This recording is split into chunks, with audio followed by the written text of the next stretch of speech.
Why should increasing centralization, increasing bureaucratization have the effect of increasing input and reducing output? Why should it have that effect? Here, in many other ways, we all have the hope and belief that, after all, if you're big, you're efficient, that mass production reduces costs, increases output. Why in this area should centralization and bureaucratization have the opposite effect? Well, the answer is very clear. In the other areas, you have a consumer and you have a producer.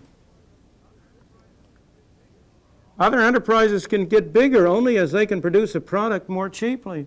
They can attract somebody to buy it. The only way you can get a big company is by producing goods that you can sell. But in the case of schooling, that isn't the situation.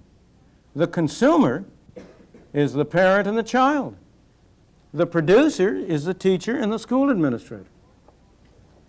And unfortunately, from the point of view of quality and efficiency, centralization in this area reduces the impact of the consumer on the producer.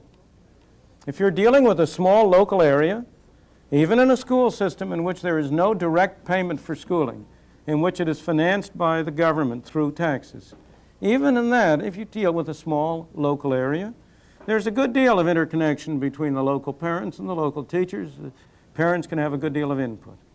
The more you broaden the area of control, the more difficult it is for the parent to have much of an input. So the effect of centralization has been to put the producer in the charge and in the saddle, and to reduce the feedback from the consumer. What you do is take the control out of the hands of the parents and put control in the hands of the professional educator.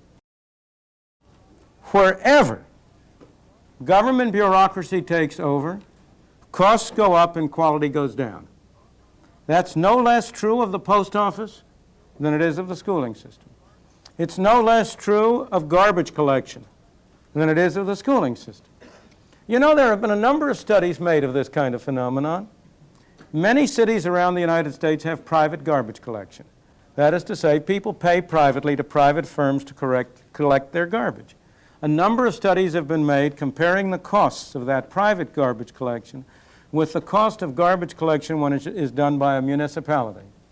The answer always turns out to be the same. It costs just roughly twice as much to do it by a municipality as it does to do it by private means.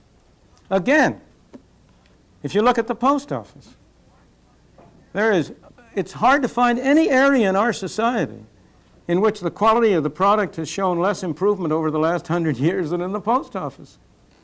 In fact, I think there are many people who would say the quality of the product has gone down, not up. And the cost has certainly gone up. The cost, there are very few items that the consumer buys whose price has risen as much as the price of mailing a first-class letter. Costs have gone up, quality has gone down. Again, there's a small town in Arizona which has a private fire department. It's a private enterprise fire department. The costs of fire protection in that town, Scottsdale, Arizona, are roughly half the costs of municipal fire protection in those towns that have municipal fire protection. A study was made some time ago of the efficiency of clerks in handling pieces of paper in the Social Security office in Washington and in a private insurance office. And lo and behold, the clerks in the private insurance office did twice as much work in the same amount of time as the clerks in the government office. Again, this isn't because government employees are bad people. They're not. They're human beings like you and me. It isn't because the private people are better people. They're not.